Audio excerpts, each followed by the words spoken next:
1. Ladies and gentlemen, please listen very carefully. I hope you had a wonderful and restful break. Don't worry, we're coming right back into DBQ week.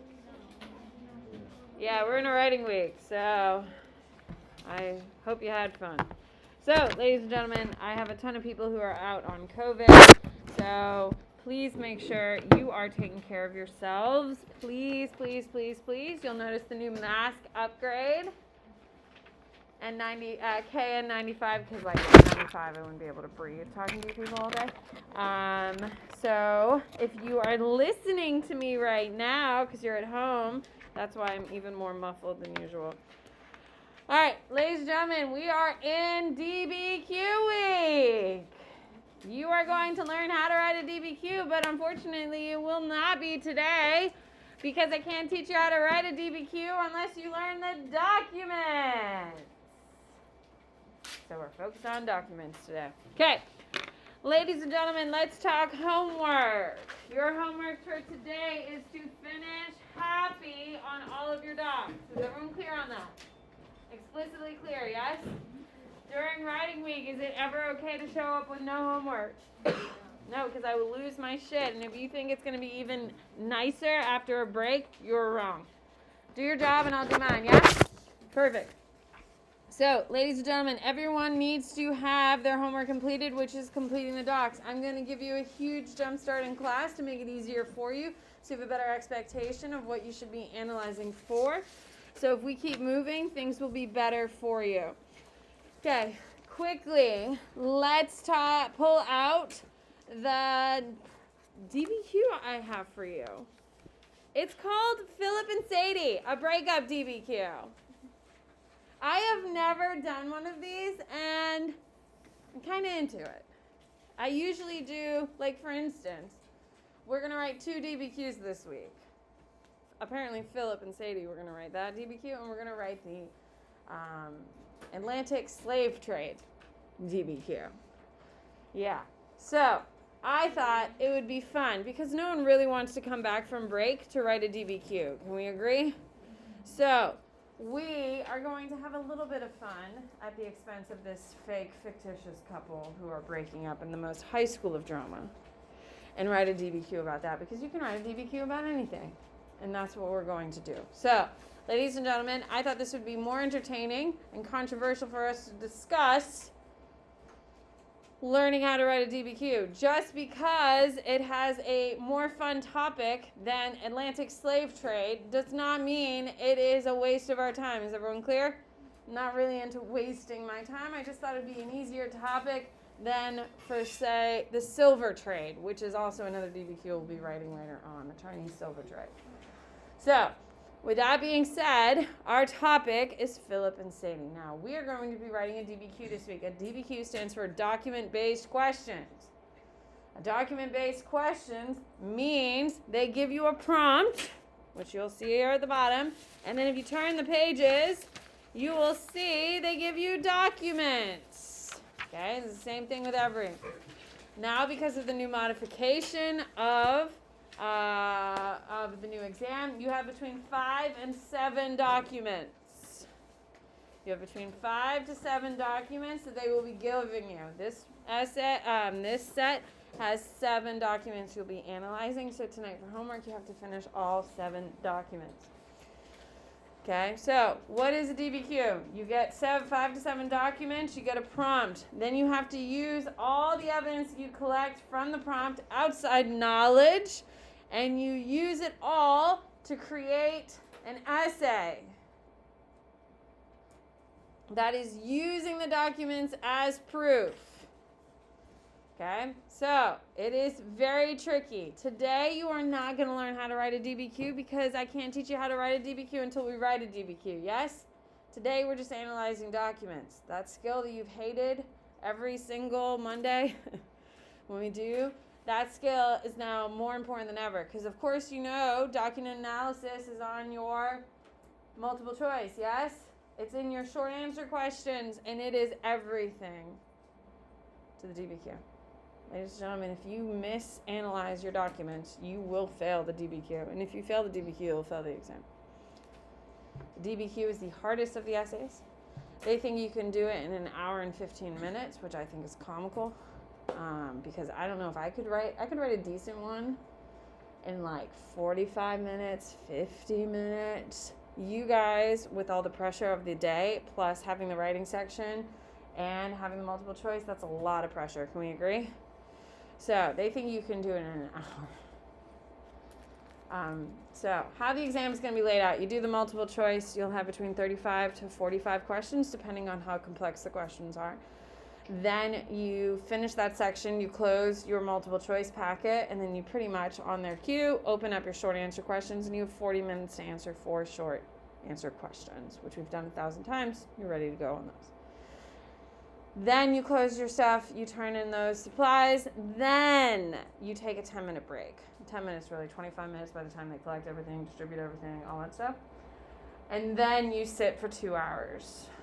And in those 2 hours, you have to write a DBQ. You have like an hour and a half to 2 hours, depending on the timing of how long they think the questions are, to write the LEQ and the DBQ at the same time. You only have that 2-hour block. You can use your time to do whatever you want. So they think you'll spend an hour on the DBQ and about 45 minutes on the LEQ. That's a dream. It's going to take you about an hour and 15, hour and 20 to do the DBQ. So you only have like 20, 30 minutes to write the LEQ, which you can write, and I will teach you how to write a damn good LEQ in that amount of time. But the DBQ is the killer. This is why your brain is going to hurt, because you have to take all this information, some of it new, then you have to take the old information you already have in your brain, you got to smash it all together, put it down on paper, arrange it so it looks nice, and have it all make logical sense. Oh, and be legible. So, the DBQ is where souls die. You can absolutely do it. People have been doing it. People keep signing up for these classes. Remember, you signed up for this. You will see the DBQ in AP World, AP US, and AP Euro, of course. So once you learn the skill, you got the skill. Once you get it going, it's really not as bad as it sounds. But you will fail it if you don't understand the documents, because it is a document-based question. So if you misunderstand the documents, can you answer the question? No. So the most important thing is the documents. Are we having fun yet? Aren't we glad we're back? You could be lying in your bed right now, sleeping, or we could be here writing DBQs together. Dreams do come true. Anyway, okay. So let's quickly talk about the parts of a DBQ, because I think it's important before you start annotating.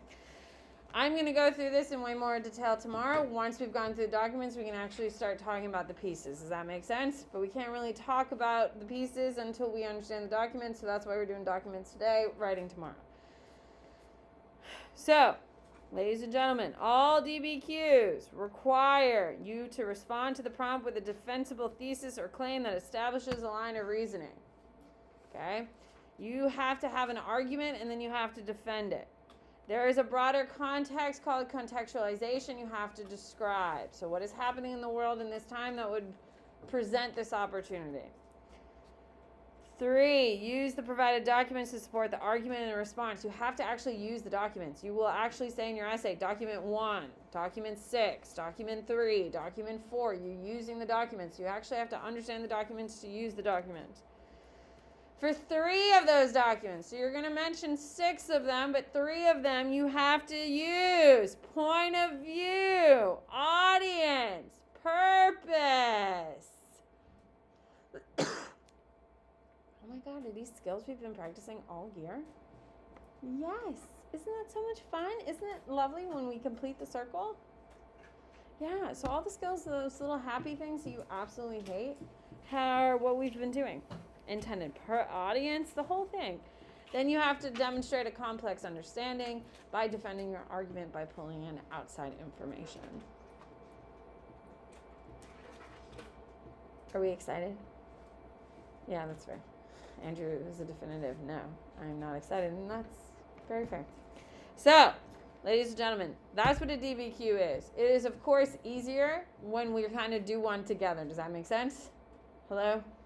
Okay, when we sit there and we write it together and you can see me using all this stuff, and it kind of makes it a lot easier to kind of process that information. But I can't start writing things down until we understand the documents. And this is just going to be so much fun. So, let's deal with Philip and Sadie, because Philip and Sadie are way better than the Chinese silver distribution. Can we agree? So let's listen to this childhood drama, shall we? So Philip and Sadie DBQ. Backstory. Philip Steinman and Sadie DiNapoli have been a couple for over 2.5 years when their breakup occurred in dramatic fashion at the 2020 senior prom. Oh my God, is your heart racing with excitement to find out more? Sadie met Philip 2 years previously when she was a freshman and he was a sophomore at Ridgecrest High School. They met when his errant throw to a receiver flew into the track and knocked her to the ground. While she was taking pictures for the yearbook, he approached to apologize and help her back to her feet and offered to pay and replace the cracked Zoom lens. This moment initiated a romantic relationship which would define their high school experience. Dun, dun, dun, dun. All right. Your prom. By the way, they look pretty fierce. Can we agree? That's a pretty fierce prom pic. That is not what my prom pics look like. I look at them and I cringe, and that's what you're supposed to do. Welcome to high school experience in 20 years. Here we go. Your prompt, ladies and gentlemen. This is super important. I would annotate it. I would make sure I understand what the prompt is because everything goes back to the... So, evaluate the extent to which Philip's actions contributed to the decline and collapse of his relationship with Sadie. So, ladies and gentlemen, who are we blaming? Philip. Yes. So, everything we read, we got to try to blame Philip. It is Philip's fault. So, as we're going through the documents, as you're reading through the documents, you should be looking to either prove Philip or disprove Philip. What do you think is probably going to be easier? Ooh, interesting. Okay, ladies and gentlemen, your homework tonight is to annotate all of these documents. Okay, you will see. Like, isn't this super cute? I mean, I have a Facebook Messenger, which I know you people don't use. Okay, we have, like, oh my God, it's so cute. There's even a Snapchat thing, a little Instagram thing. Isn't it cute? Anyway. Okay, ladies and gentlemen, I want you to start working. You're going to work with a buddy, and you are going to start annotating document number 1 only, and then we're going to go over the answers. Is everyone clear on that? Hello? So I'm going to give you a couple minutes. Begin annotating. You need to do a happy for all of them. Remember, it's historical context, audience, purpose, point of view. Why is it significant? Go. Get a buddy and do it. Let's go.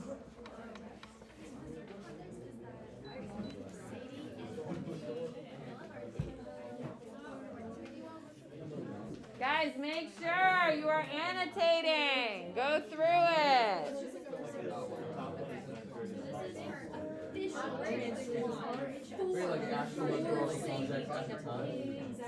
In regards to the concept, like we're talking about a high school dating. We're not talking about, the pandemic.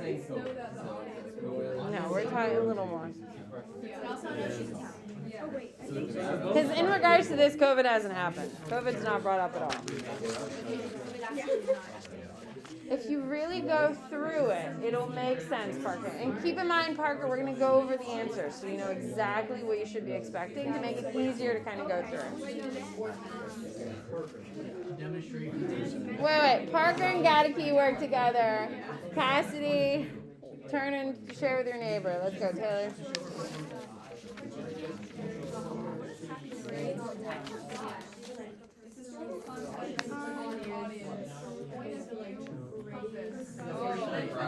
Guys, this is what my annotations look like. Like, it's not, you're just looking at it. Like, I'm making annotations and you should be as well.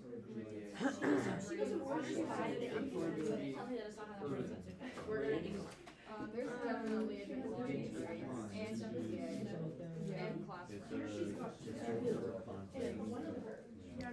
guess she's like, she's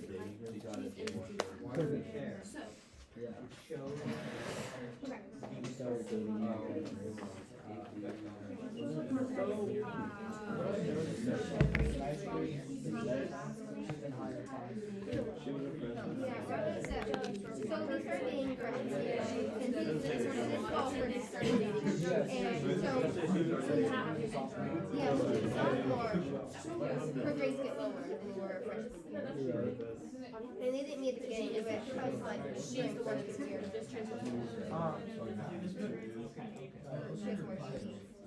And so I put for purpose.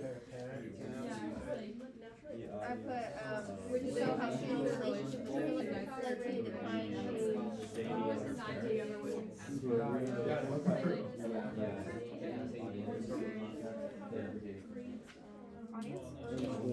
Well, do you think it's the class?